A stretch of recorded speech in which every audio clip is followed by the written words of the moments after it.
के एग्जाम में बिहार से जो क्वेश्चन पूछा गया है ना, उसमें इस बुक का संकलन है। इस बुक में टोटल 14 चैप्टर है और 5 गो प्रैक्टिस सेट है। 14 चैप्टर है और 5 गो प्रैक्टिस सेट है।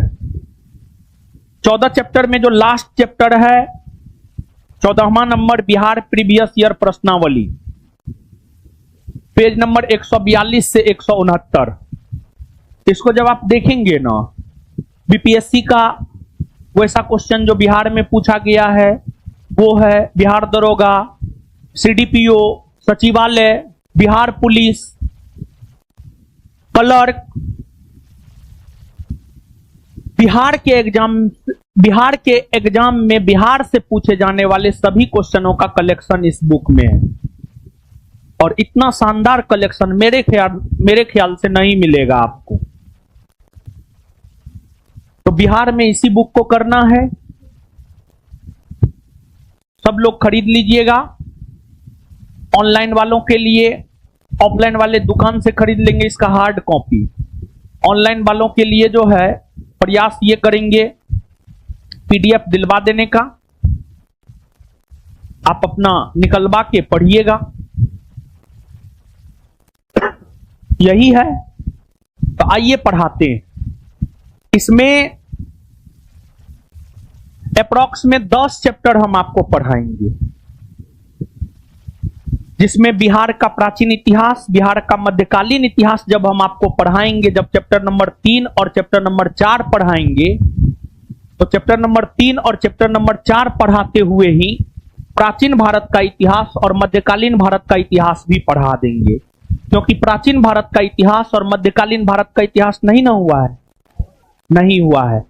इसी को पढ़ाते हुए प्राचीन भारत का इतिहास और मध्यकालीन भारत का इतिहास भी हम आपको पढ़ा देंगे। तो पहला चैप्टर जो है बिहार एक परिचय। जैसे भारत का भूगोल, जैसे हम लोग भारत के भूगोल को जब पढ़ना प्रारंभ किए थे, तो भारत के भूगोल नामक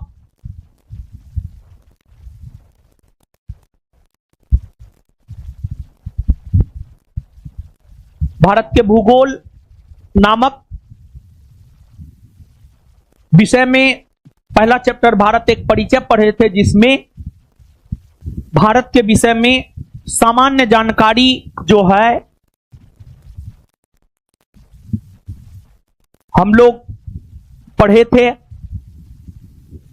उसी प्रकार से बिहार एक परिचय, इसमें बिहार के विषय में सामान्य सा जानकारी हम लोग प्राप्त करेंगे। बिहार में कितना जिला है, बिहार के कौन जिला नेपाल से सीमा बनाती है, बिहार में कितने प्रमंडल हैं, बिहार का राजकीय पुष्प क्या है, बिहार विधानसभा में कितना सीट है, बिहार का नाम बिहार कैसे पड़ा। मतलब यही सब चीज जो है पहला चैप्टर में हम पढ़ेंगे। तो बिहार, देखिए बिहार का नाम बिहार क्यों पड़ा, इस बात को आप समझिए। एक तो जब आप बौद्ध धर्म, जब आप बौद्ध धर्म को पढ़ेंगे ना, तो बौद्ध धर्म में आपको स्तूप, चैत्य, विहार को पढ़ना होता है। स्तूप, चैत्य, विहार क्या होता है? बौद्धों के निवास स्थल को विहार कहते हैं। बौद्धों के निवास स्थल को विहार कहा जाता था। बौद्धों के पूजा स्थल को चैत्य कहा जाता था। और स्तूप का अर्थ होता है वस्तु का ढेर। गौतम बुद्ध के जीवन से जुड़े हुए जो वस्तु थे उसको एकत्रित करके उस पर गुंबदाकार टीले का निर्माण करवा दिया गया, उसी को स्तूप कहा गया।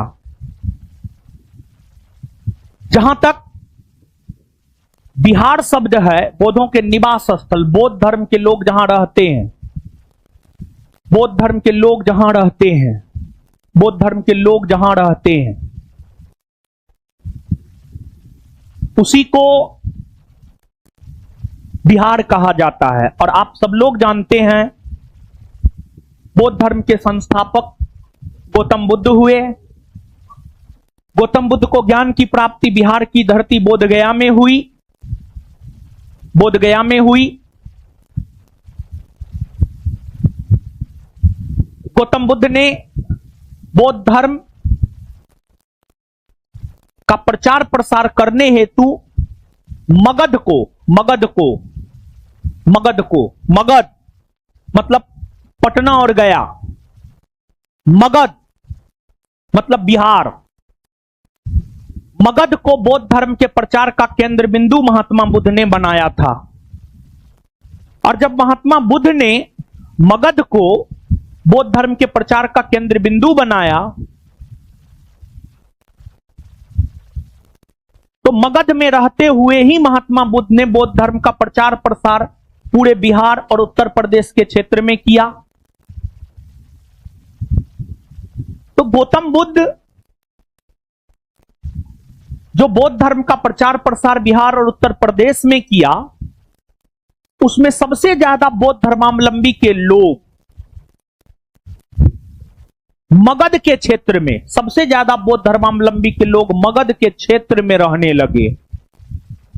तो मगध के क्षेत्र में सबसे ज्यादा बौद्ध धर्मावलंबी के लोग रहने लगे और बौद्धों के निवास स्थल को बिहार कहा जाता है। मतलब इस क्षेत्र में बौद्ध धर्मावलंबी के लोग सबसे ज्यादा दिखने लगे। इसी वजह से इस भौगोलिक क्षेत्र का नाम पड़ गया बिहार। इस भौगोलिक क्षेत्र का नाम पड़ गया बिहार। तो बिहार का नाम बिहार इसलिए पड़ा है क्योंकि प्राचीन काल में सबसे ज्यादा इस भौगोलिक क्षेत्र में बौद्ध धर्मावलंबी के लोग रहते थे। इसी वजह से इस भौगोलिक क्षेत्र का ही नाम पड़ गया बिहार। जहां तक बिहार का सवाल है, बिहार पहले बंगाल प्रांत का हिस्सा हुआ करता था। बंगाल प्रांत, बिहार पहले बंगाल प्रांत का हिस्सा हुआ करता था। क्या हुआ है तुम? बढ़िया से बेटा मारेंगे एक जहां पर मुंह लाल हो जाएगा। तो नहीं आया है जी। बिहार पहले बंगाल प्रांत का हिस्सा हुआ करता था। बिहार पहले बंगाल प्रांत का हिस्सा हुआ करता था।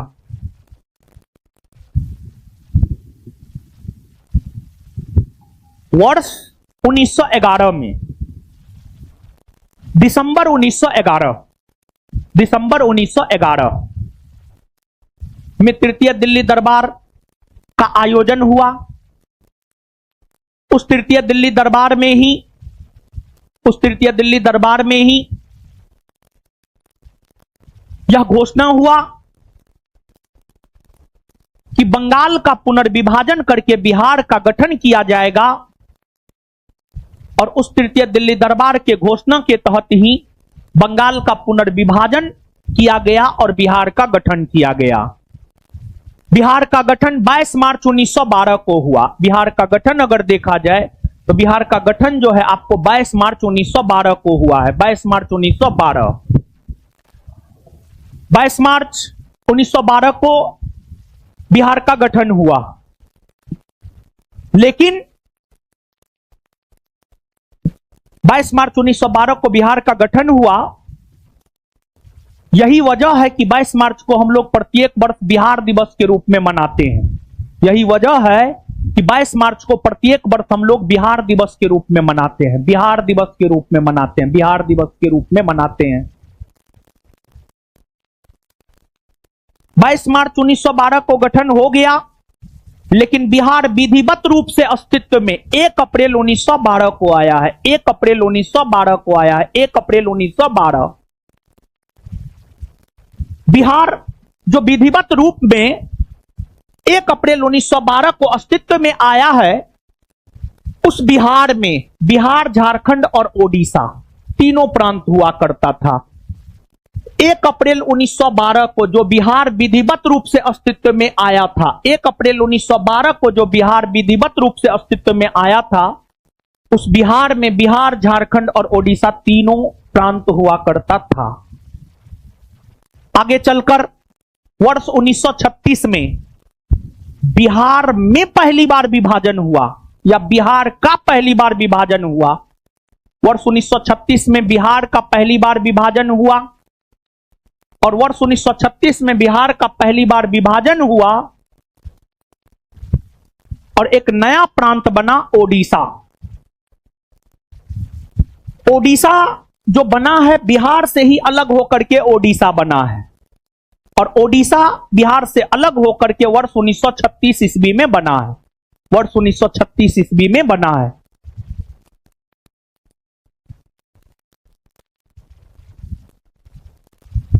आगे चलकर बिहार में बिहार और झारखंड शामिल था, लेकिन नवंबर 2000 ईस्वी में 15 नवंबर 2000 ईस्वी को 15 नवंबर 2000 ईस्वी को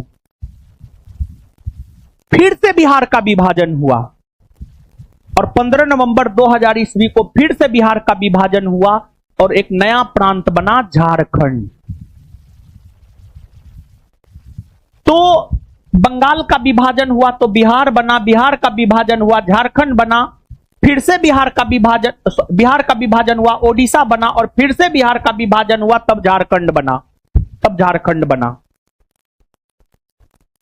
बंगाल का विभाजन होकर बिहार 1912 में बना, बिहार का विभाजन होकर ओडिशा 1936 में बना, और बिहार का विभाजन होकर झारखंड 2000 ईस्वी में बना, 15 नवंबर 2000 ईस्वी। बिहार की राजधानी नगर पटना है। पटना को पहले अजीमाबाद, कुसुमपुर, पाटलिपुत्रा के नाम से जाना जाता था, और जो पाटलिपुत्रा है उसको हर्यक वंश के शासक उदयन ने बसाया था, लेकिन पाटलिपुत्रा को पटना के रूप में स्थापित शेरशाह सूरी ने किया था। पाटलिपुत्रा को पटना के रूप में स्थापित शेरशाह सूरी ने किया था। और बिहार की राजधानी पटना में ही पटना हाईकोर्ट है, जो कि बिहार का हाईकोर्ट है, और पटना हाईकोर्ट का गठन वर्ष 1916 ईस्वी में हुआ है। पटना हाईकोर्ट का गठन वर्ष 1916 ईस्वी में हुआ है। 1916 ईस्वी में पटना हाईकोर्ट का गठन हुआ है, पटना हाईकोर्ट का गठन हुआ है। अब बिहार को अगर ऐतिहासिक दृष्टिकोण से देखिएगा, प्राचीन बिहार में मगध साम्राज्य है। मगध साम्राज्य 16 महाजनपदों में सबसे शक्तिशाली था, और मगध साम्राज्य में ही हर्यक वंश, शिशुनाग वंश, नंद वंश, मौर्य वंश, शुंग वंश, कण्व वंश, सातवाहन वंश, कुषाण वंश, गुप्त वंश, वर्धन वंश, पाल वंश, सेन वंश, इन सभी राजवंशों का शासन बिहार में भी रहा है, बिहार में ही रहा है मुख्य तौर पर। तो बिहार के इतिहास को आगे हम लोग देखेंगे, लेकिन यहां पर थोड़ा बहुत बिहार की भौगोलिक स्थिति के बारे में जानते हैं, और साथ ही साथ बिहार की राजनीतिक स्थिति को भी हम लोग जानते हैं। भौगोलिक तौर पर अगर बिहार को देखा जाए तो भौगोलिक तौर पर जो बिहार है भारत के पूरब में है, या भारत के उत्तर पूरब में आप कह सकते हैं, उत्तर पूरब, उत्तर पूरब। तो भौगोलिक तौर पर अगर बिहार को देखा जाए तो भौगोलिक तौर पर बिहार भारत के उत्तर पूरब में है, और बिहार भारत के उत्तर पूरब में है। अब जैसे भारत का अक्षांशीय विस्तार है, भारत का देशांतरीय विस्तार है। भारत 8 डिग्री 4 मिनट उत्तरी अक्षांश रेखा से 37 डिग्री 6 मिनट उत्तरी अक्षांश रेखा के बीच में फैला हुआ है। यह भारत का अक्षांशीय विस्तार है। भारत उत्तरी गोलार्ध में है, तो स्वाभाविक सी बात है बिहार भी उत्तरी गोलार्ध में होगा, और है भी। भारत पूर्वी देशांतर में है तो स्वाभाविक सी बात है बिहार भी पूर्वी देशांतर में होगा, और बिहार पूर्वी देशांतर में है भी। अब बिहार का अगर अक्षांशीय विस्तार देखा जाए तो बिहार का जो अक्षांशीय विस्तार है वह है 24 डिग्री 20 मिनट 10 सेकेंड से लेकर 27 degree 31 minute 15 second, 27 degree 31 minute 15 second. यह बिहार का अक्षांशीय विस्तार है। तो बिहार का जो अक्षांशीय विस्तार है 24 डिग्री 20 मिनट 10 सेकेंड से लेकर 27 डिग्री 31 मिनट 15 सेकेंड, इसी बीच में बिहार है। मतलब बिहार कहीं ना कहीं कर्क रेखा से उत्तर में है। कर्क रेखा 23.5 डिग्री उत्तरी अक्षांश रेखा को हम लोग कर्क रेखा कहते हैं। 23.5 डिग्री उत्तरी अक्षांश रेखा को कर्क रेखा कहते हैं। यह कर्क रेखा हमने आपको ड्रॉ किया है। कर्क रेखा के उत्तर में बिहार है। कर्क रेखा के उत्तर में बिहार है। और यह तो बिहार का अक्षांशीय विस्तार हुआ। वही अगर बिहार के देशांतरीय विस्तार को देखा जाए तो बिहार का जो देशांतरीय विस्तार है, बिहार का जो देशांतरीय विस्तार है 83 डिग्री 19 मिनट 50 सेकेंड से लेकर 88 degree 17 minute 40 second, 88 degree 17 minute 40 second. यह बिहार का देशांतरीय विस्तार है। तो बिहार का देशांतरीय विस्तार अगर देखा जाए तो बिहार का जो देशांतरीय विस्तार है वह है 83 डिग्री 19 मिनट 50 सेकेंड से लेकर 88 डिग्री 17 मिनट 40 सेकेंड। और यह जो बुक है, इस बुक में बिहार का देशांतरीय विस्तार लिखा हुआ सही है, लेकिन मानचित्र में गलत कर दिया है। मानचित्र में दोनों तरफ जो है ना 83 19 15 ही कर दिया है, जबकि इस तरफ 83 19 15 होना चाहिए और इधर 88 17 40 होना चाहिए। तो इसको आप सुधार लीजिएगा। मानचित्र में, ये वाला मानचित्र में जो है गड़बड़ है, तो इसको आप थोड़ा सुधार लीजिएगा। ये तो बिहार का अक्षांशीय और देशांतरीय विस्तार हो गया। ये तो बिहार का अक्षांशीय और देशांतरीय विस्तार हो गया। अब जैसे आपने भारत को पढ़ा है, भारत पूरब से पश्चिम में, उत्तर से दक्षिण में 3214 किलोमीटर 2933 किलोमीटर फैला हुआ है, ये आपने पढ़ा है। उसी प्रकार से अगर बिहार की हम लोग बात करें तो बिहार उत्तर से दक्षिण में, पूरब से पश्चिम में, पूरब से पश्चिम में अगर देखा जाए तो पूरब से पश्चिम में बिहार, पूरब से पश्चिम में बिहार अगर देखा जाए तो पूरब से पश्चिम में बिहार जो है 483 पूरब से पश्चिम में बिहार 483 किलोमीटर में फैला हुआ है। 483 किलोमीटर में फैला हुआ है। वही उत्तर से दक्षिण में अगर देखा जाए तो उत्तर से दक्षिण में बिहार जो है आपको 345 किलोमीटर में फैला हुआ है। 345 किलोमीटर में फैला हुआ है। और जहां तक बिहार के क्षेत्रफल की बात है तो बिहार का जो क्षेत्रफल है वह है 94,163 वर्ग किलोमीटर। और बिहार क्षेत्रफल के आधार पर 12वां स्थान है। पूरे भारतवर्ष में बिहार का क्षेत्रफल के स्थान पर 12वां स्थान है। 12वां स्थान है। बिहार भारत के कुल क्षेत्रफल के 2.86, बिहार भारत के कुल क्षेत्रफल के 2.86% एरिया को कवर करता है। लेकिन जनसंख्या की बात अगर की जाए तो जनसंख्या के आधार पर बिहार का पूरे भारतवर्ष में तीसरा स्थान है। तीसरा स्थान है जनसंख्या में। पहला स्थान उत्तर प्रदेश, दूसरा महाराष्ट्र और तीसरा बिहार। तीसरा बिहार। और बिहार पूरे भारतवर्ष में जनसंख्या घनत्व में प्रथम स्थान पर है बिहार का जनसंख्या घनत्व 1106 व्यक्ति प्रति वर्ग किलोमीटर। अब अगर भारत के मानचित्र पर बिहार को देखेंगे, बिहार के चौहद्दी को देखेंगे, बिहार के उत्तर में नेपाल है, बिहार के दक्षिण में झारखंड है, बिहार के पूरब में पश्चिम बंगाल है और बिहार के पश्चिम में उत्तर प्रदेश है। उत्तर प्रदेश है तो बिहार एक देश नेपाल के साथ भी सीमा बनाती है, यानी बिहार अंतर्राष्ट्रीय सीमा भी बनाती है और बिहार अंतर्राष्ट्रीय सीमा नेपाल के साथ बनाती है। बिहार अंतर्राष्ट्रीय सीमा नेपाल के साथ बनाती है, नेपाल के साथ बनाती है। नेपाल के साथ बिहार के टोटल 7 जिला सीमा साझा करता है। बिहार में टोटल 38 जिला है। 38 जिला को 9 प्रमंडल में बांटा गया है और 101 अनुमंडल में बांटा गया है।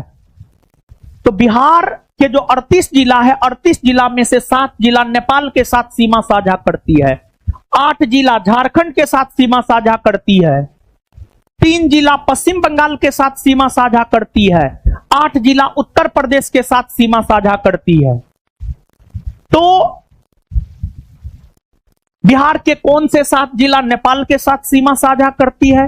बिहार का कौन सा जिला, कौन सा 8 जिला झारखंड के साथ सीमा साझा करती है और बिहार का कौन सा 3 जिला पश्चिम बंगाल के साथ सीमा साझा करती है और बिहार का कौन सा 8 जिला उत्तर प्रदेश के साथ सीमा साझा करती है, इसको हमें देखना है। आप बिहार के मानचित्र पर आ जाइए। जब आप बिहार के मानचित्र पर आएंगे, ये बिहार है, बिहार का उत्तरी भाग है, बिहार के उत्तर में नेपाल है, नेपाल है। आप यहां पर मानचित्र पर देख सकते हैं पश्चिमी चंपारण, पश्चिमी चंपारण, पूर्वी चंपारण, सीतामढ़ी, मधुबनी, सुपौल, अररिया, किशनगंज, यही 7 जिला है। पश्चिमी चंपारण, पूर्वी चंपारण, सीतामढ़ी, मधुबनी, सुपौल, अररिया, किशनगंज, यही 7 जिला है जो नेपाल के साथ सीमा साझा करती है।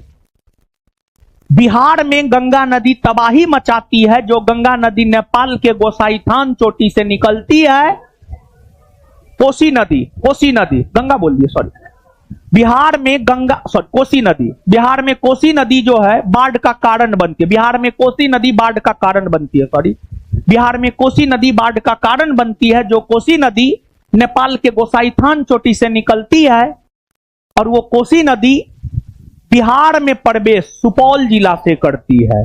कोसी नदी बिहार में प्रवेश अगर देखिएगा तो सुपौल जिला से कोसी नदी बिहार में प्रवेश करती है। आप इस मानचित्र को देखिए, इस मानचित्र को आप देखेंगे तो ये कोसी नदी है और ये सुपौल जिला है। तो सुपौल जिला से ही कोसी नदी बिहार में प्रवेश करती है। इस बात को आप याद रखिएगा। और कोसी नदी के बारे में जब भारत की नदी पढ़ा रहे थे तो वहां पर हम आपको बताए ही हैं कोसी नदी के बारे में, यहां पर चर्चा नहीं करेंगे। सिर्फ एक बात आप जानिए, कोसी नदी बिहार में प्रवेश सुपौल जिला से करती है और उत्तरी बिहार की प्रसिद्धि का कारण बाढ़ है और उस बाढ़ का कारण है कोसी नदी। इसके अलावे आप ये जो देख रहे हैं ये गंगा नदी है, ये गंगा नदी है और गंगा नदी लगभग बिहार के बीच से होकर गुजरती है और बिहार को 2 भाग, उत्तरी बिहार और दक्षिणी बिहार में विभाजित करती है। अब बिहार की राजधानी पटना पर थोड़ा आप गौर कीजिए तो बिहार की राजधानी पटना को अगर आप देखेंगे तो यह गंगा नदी के नीचे वाले एरिया में है, मतलब यह गंगा नदी के दक्षिण में है, यह गंगा नदी के दक्षिण में है। जो पटना है, पटना गंगा नदी के दक्षिण में है, पटना गंगा नदी के दक्षिण में है। पटना गंगा नदी के किस दिशा में है इस बात को याद रखना इसलिए भी जरूरी है क्योंकि पटना बिहार की राजधानी, इसको भी आप निश्चित तौर पर याद रखिएगा। अब जिस प्रकार बिहार के 7 जिला नेपाल के साथ सीमा बनाती है, उसी प्रकार बिहार का 8 जिला है जो झारखंड के साथ सीमा बनाती है। अभी आपने तुरंत देखा है बिहार के दक्षिण में झारखंड है, ये झारखंड है। अगर झारखंड के साथ देखा जाए कटिहार, भागलपुर, बांका, जमुई, नवादा, गया, औरंगाबाद, सासाराम, रोहतास। कटिहार, भागलपुर, बांका, जमुई, नवादा, गया, औरंगाबाद और रोहतास। ये टोटल 8 ऐसे जिले हैं जो झारखंड के साथ सीमा बनाती है। तो झारखंड के साथ सीमा बनाने वाली जो बिहार के 8 जिला हैं, कटिहार, भागलपुर, बांका, जमुई, नवादा, गया, औरंगाबाद और रोहतास। वहीं 3 जिला पश्चिम बंगाल के साथ सीमा बनाती है। बिहार के पूरब में पश्चिम बंगाल है। पश्चिम बंगाल के साथ जो बिहार का 3 जिला सीमा बनाती है, किशनगंज, पूर्णिया, कटिहार। किशनगंज, पूर्णिया, कटिहार।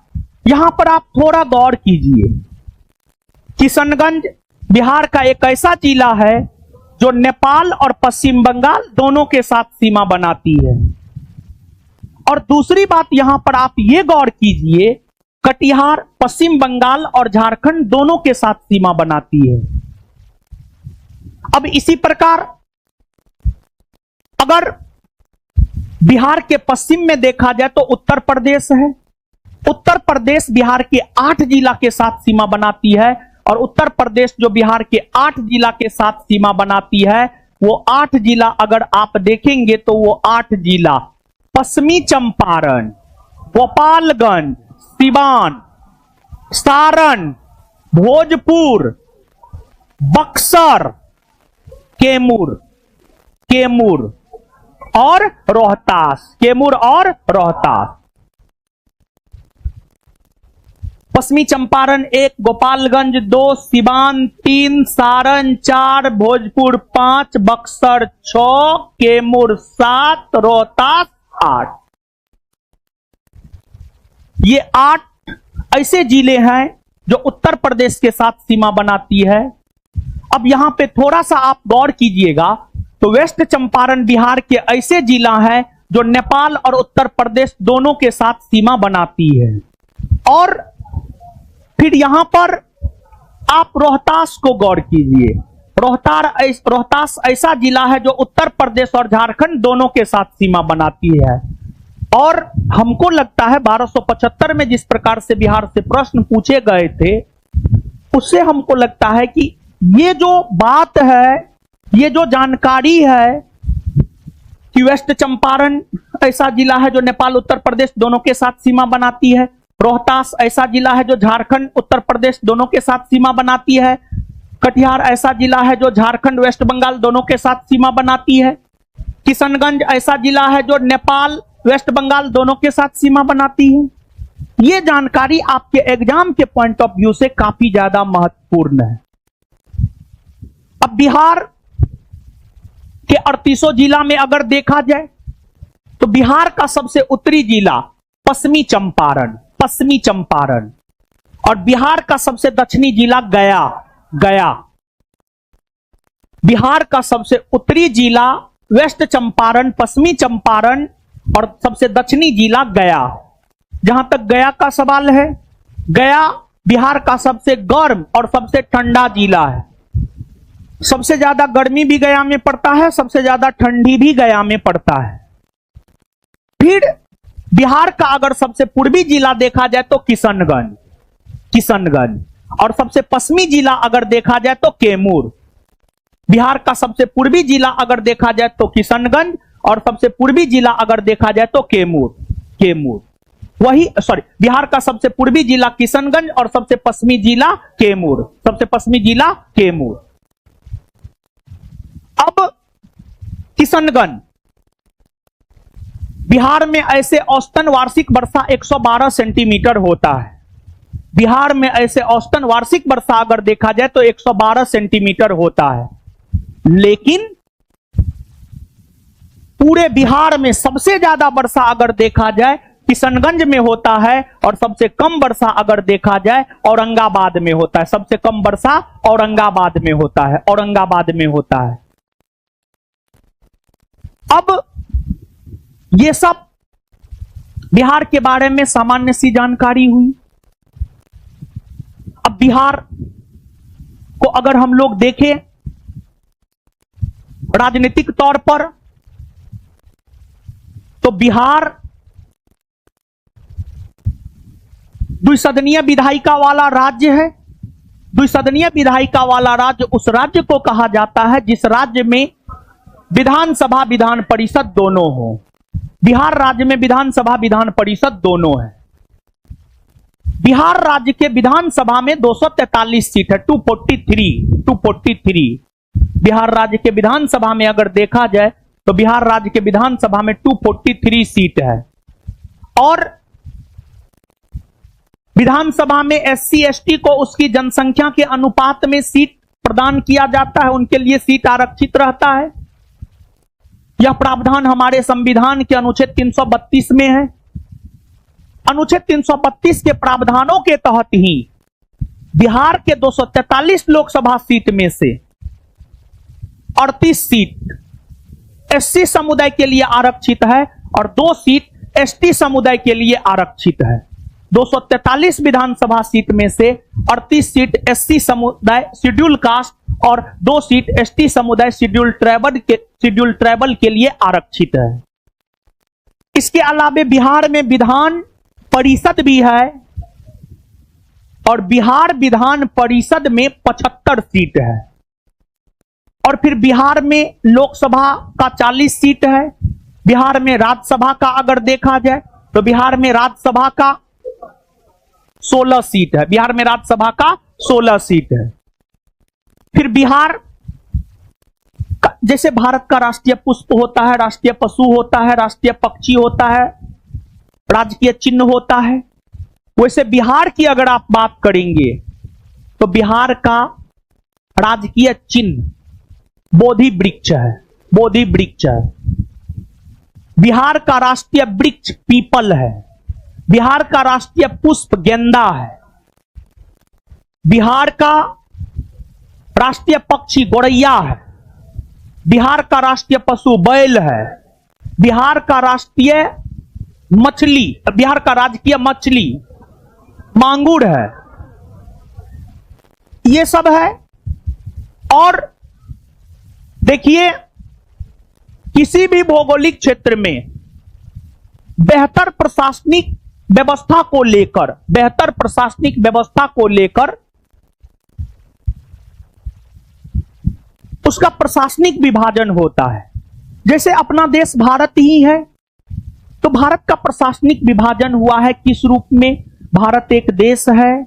भारत का प्रशासनिक विभाजन इस रूप में हुआ है। भारत में 28 राज्य बनाए गए हैं। हर राज्य में जिला है, हर जिला में प्रखंड है, हर प्रखंड में पंचायत है, हर पंचायत में गांव है, हर गांव में वार्ड, टोला या मोहल्ला है। ये क्या है? ये प्रशासनिक विभाजन है। ये प्रशासनिक विभाजन क्यों किया जाता है? ये प्रशासनिक विभाजन अच्छी प्रशासनिक व्यवस्था को लेकर किया जाता है। तो अच्छी प्रशासनिक व्यवस्था को लेकर ही बिहार का प्रशासनिक विभाजन जो हुआ है, बिहार के 38 जिला को 9 प्रमंडल में बांटा गया है, 101 अनुमंडल में बांटा गया है। तो ये सब प्रशासनिक विभाजन है।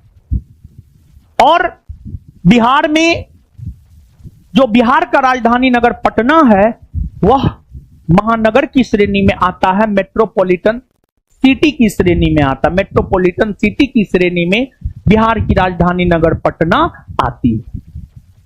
ये सब बिहार के विषय में सामान्य जानकारी हुई। अब अगर आप इस किताब के पहला चैप्टर को पढ़ेंगे, लगभग सभी जानकारी हमने आपके साथ साझा किया है। इस किताब का पहला चैप्टर आपका खत्म हो गया। समझ गए?